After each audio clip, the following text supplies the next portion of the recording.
Hello' বন্ধুসকল, আজি আমি আপোনালোকৰ লগত হিক্তি বা হিক্কাপৰ বিষয়ে আলোচনা কৰিম। কিছুমান এনেকুৱা মানুহ আছে যে কিছু বস্তু খোৱাৰ লগে লগে এই হিক্তি আৰম্ভ হৈ যায়, আৰু কিছু এনেকুৱা মানুহ আছে যাৰ এই হিক্তি 2 দিন 3 দিনলৈকে এই হিক্তি হৈয়ে থাকে। এই হিক্তিৰ কাৰণে তেওঁলোকৰ পেটৰ বিষ, বুকুৰ বিষ হৈ যায়, আৰু লগতে তেওঁলোকে টোপনি মাৰিব নোৱাৰা হৈ যায়। চ' বন্ধুসকল, আজি আমি এই হিক্তিৰ সবিশেষ আপোনালোকৰ লগত আলোচনা কৰিম। ইয়াৰ ঘৰুৱা চিকিৎসা কি কি হ'ব পাৰে আৰু ইয়াৰ এলোপেথিক ট্ৰিটমেণ্ট কি কি হ'ব পাৰে, এই গোটেইখিনি কথা বিস্তাৰিতভাৱে আপোনালোকৰ লগত আলোচনা কৰিম। বন্ধুসকল, আপোনালোকে এটা কথা মনত ৰাখিব, কাৰোবাৰ যদি এই হিক্তি খুব বেছিকৈ হৈ থাকে, তেওঁক যদি এটা কাণতলীয়া চৰ দিয়া হয়, লগে লগে তেওঁৰ এই হিক্তি বন্ধ হৈ যাব। চ' বন্ধুসকল, আহক আমি বেছি দেৰি নকৰি কম্পিউটাৰ স্ক্ৰীনলৈ গৈ এই সকলোখিনি কথা ভালকৈ আলোচনা কৰোঁ।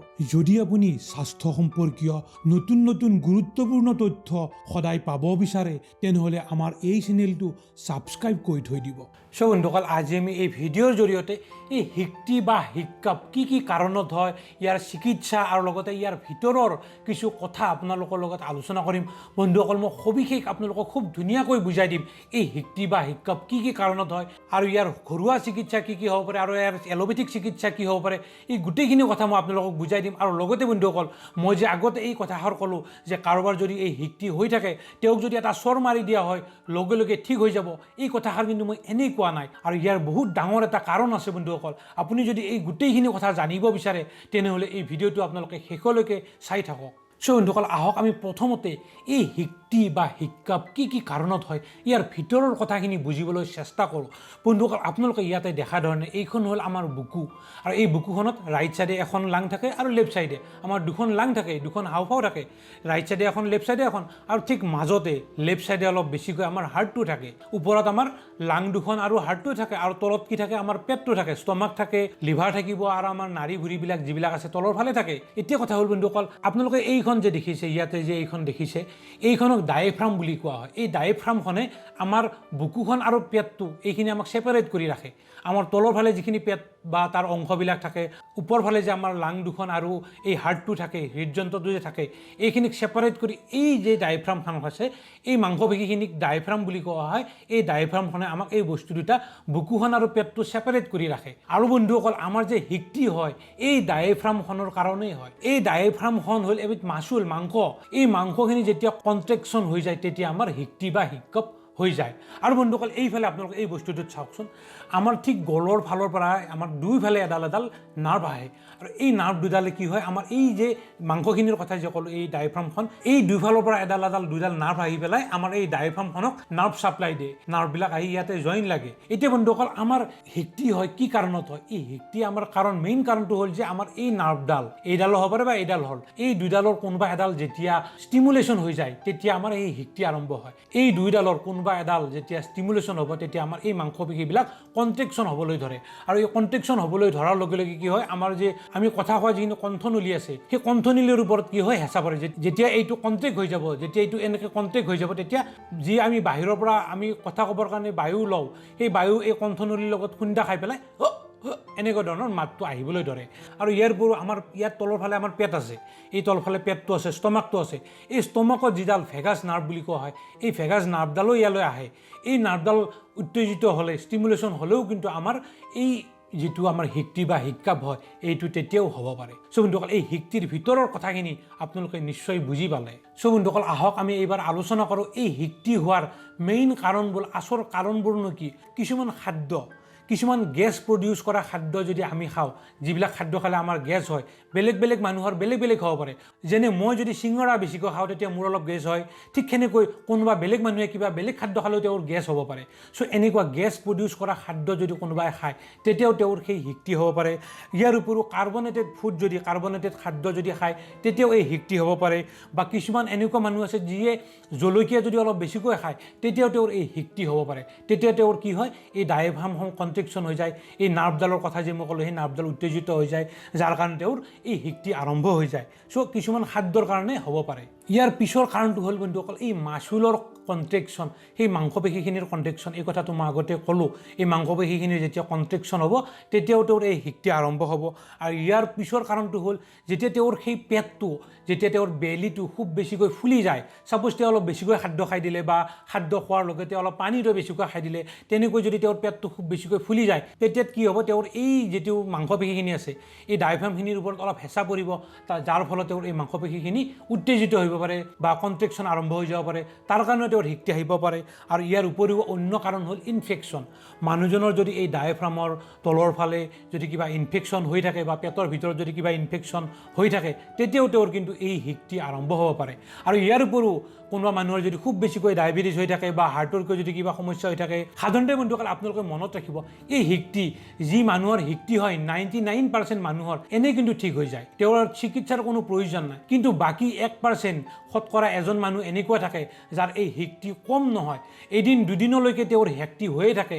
আৰু এই হিকটিৰ কাৰণে তেওঁ টোপনি মাৰিব নোৱাৰে, পেটৰ বিষ হৈ যায়, বুকুৰ বিষ হৈ যায়, এনেকুৱা ধৰণৰ বিভিন্ন ধৰণৰ সমস্যা হৈ পৰে। চ' বন্ধুসকল, মই যে প্ৰথমতে আপোনালোকক কৈছিলোঁ যে কোনোবা এজন মানুহৰ যদি খুব বেছিকৈ হিকটি হৈ থাকে, তেওঁক যদি এটা থাপ্পৰ মাৰি দিয়া হয়, এক চৰ মাৰি দিয়া হয়, লগে লগে তেওঁৰ সেই হিকটি বন্ধ হৈ যাব। সেই কথাটো বন্ধুসকল মই আপোনালোকক কৈ আছোঁ। প্ৰথমতে বন্ধুসকল মই আপোনালোকক এই কথাটো কওঁ যে কোনোবা মানুহৰ যদি 2 দিন বা তাতকৈ বেছি এই হিকটি হৈ থাকে, তেওঁ যাতে লগে লগে এজন ডাক্তৰৰ লগত পৰামৰ্শ লয়। আৰু ইয়াৰ লগতে কোনোবা মানুহৰ যদি এই হিকটিৰ কাৰণে উশাহ নিশাহৰ সমস্যা হৈ গৈছে আৰু লগতে তেওঁ টোপনি মাৰিব পৰা নাই, তেতিয়াও কিন্তু তেওঁ এজন লগে লগে ডাক্তৰৰ পৰামৰ্শ ল'ব লাগিব। চ' বন্ধুসকল, ইয়াৰ জেনেৰেল মেনেজমেণ্ট হ'ল বা জেনেৰেল চিকিৎসা বা ঘৰুৱা চিকিৎসা হ'ল যে এজন মানুহৰ যদি তেনেকুৱা হৈ থাকে, তেওঁ অলপ ডিপকৈ খুব গভীৰভাৱে উশাহ টানি পেলাই অলপ সময় ৰৈ থাকিব লাগে। উশাহটো ভিতৰত সোমাই লৈ যায়, তেওঁ অলপ সময় ৰৈ থাকিব লাগে, প্ৰায় 5 ছেকেণ্ড ৰৈ পেলাই আকৌ তেওঁ উশাহটো বাহিৰ কৰি দিব লাগে।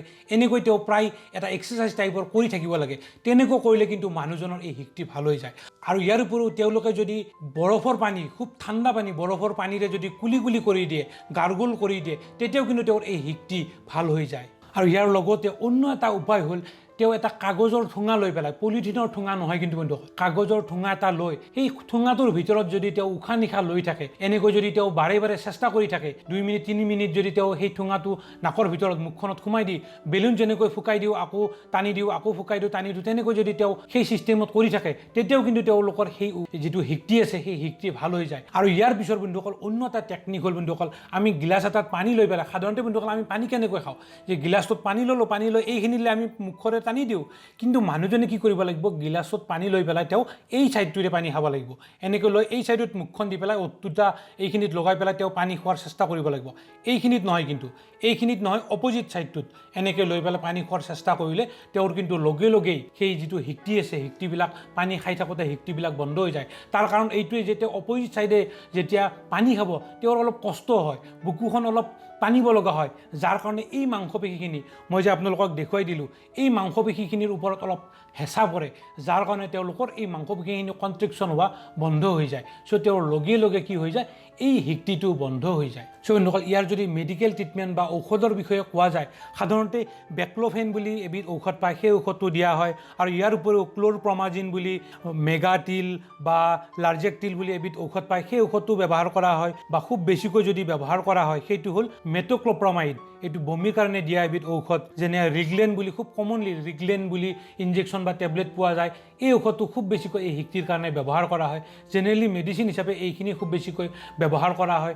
আৰু বন্ধুসকল, মই যে প্ৰথমতে আপোনালোকক কৈছিলোঁ, মই সেই কথাষাৰ কিন্তু আপোনালোকক মিছা কোৱা নাছিলোঁ বন্ধুসকল, যে এক থাপ্পৰৰ কথা যিটো কৈছিলোঁ বন্ধুসকল, সাধাৰণতে বন্ধুসকল এই বস্তুটোনো কি, এইটো আমাৰ চাইক'লজিৰ ওপৰত, আমাৰ এই ব্ৰেইনৰ ওপৰত নিৰ্ভৰ কৰে।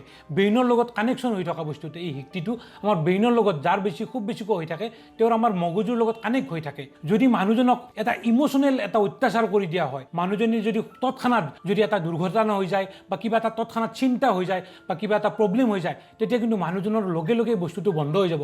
কাৰণ তেওঁৰ মাইণ্ডটো ডাইভাৰ্ট হৈ যাব, তেওঁৰ মাইণ্ডটো সেই ছাইডেৰে গুচি যাব। তেতিয়া তেওঁৰ সেই হিকটিটো লগে লগে বা নিজে নিজে ভাল হৈ যাব।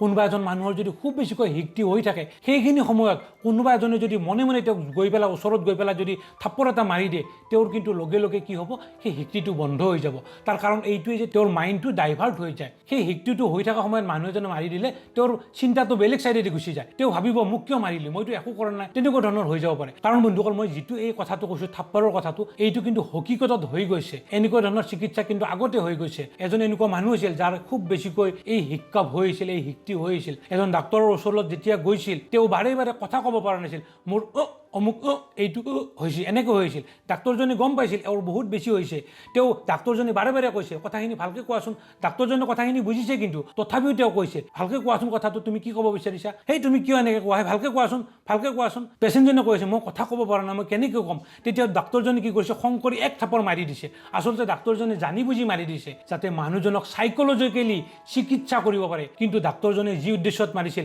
সেই কথাটো কিন্তু সফল হৈছিল তেওঁ মাৰি দিয়াৰ লগে লগে সেই মানুহজনে কান্দিছিল কিয় মই বেমাৰ লৈ আপোনাৰ ওচৰলৈ আহিলোঁ কিন্তু আপুনি দেখোন মোক মাৰিলেহে তেতিয়া ডাক্তৰজনে কৈছিল তোমাৰ কি বেমাৰ হৈছে যে মোৰ হিক্তি হৈছে হিক্তি কৈ তোমাৰ তেতিয়া মানুহজনে কৈছিল মোৰ হিক্তিটো ভাল হৈ গ'ল কাৰণ এই কাৰণে ভাল হৈ গ'ল যে তেওঁ সেই ডাক্তৰজনে তেওঁ এক থাপৰ মাৰি দিছিল আৰু মাৰি দিয়াৰ কাৰণে তেওঁৰ মাইণ্ডটো ডাইভাৰ্ট হৈ গৈছিল তেওঁ ইম'চনেল হৈ গৈছিল যাৰ কাৰণে তেওঁৰ সেই হিক্তিটো ভাল হৈ গৈছিল চ' বন্ধুসকল এই কথাটো মই মাত্ৰ আপোনালোকক ইনফৰমেশ্যনৰ কাৰণেহে কৈছোঁ আপোনালোকে কিন্তু তেনেকুৱা নকৰিব কোনোবা ডাক্তৰে যদি তেনেকুৱা কৰিব পাৰে চিকিৎসাৰ খাতিৰত তেনেকুৱা কৰিব পাৰে আপোনালোকে কিন্তু তেনেকুৱা নকৰিব চ' বন্ধুসকল আজি মই এই ভিডিঅ'ৰ জৰিয়তে এই হিক্তি বা হিক্কাপ কি কাৰণত হয় সকলোখিনি কথা সবিশেষ মই আপোনালোকৰ লগত ভালকৈ আলোচনা কৰিলোঁ বন্ধুসকল এই ভিডিঅ'টো যদি আপোনালোকৰ ভাল লাগিছে এই ভিডিঅ'টো যদি ইনফৰ্মেটিভ হোৱা বুলি আপোনালোকে ভাবিছে তেনেহ'লে বন্ধুসকল এই ভিডিঅ'টোত এটা লাইক দিব আৰু বন্ধুসকল আপোনালোকলৈ মই অনুৰোধ কৰিছোঁ এই ভিডিঅ'টো আপোনালোকে যিমান পাৰে আপোনালোকৰ প্ৰতিজন বন্ধুৰ হোৱাটছআপত শ্বেয়াৰ কৰিব যাতে অসমৰ প্ৰতিগৰাকী মানুহে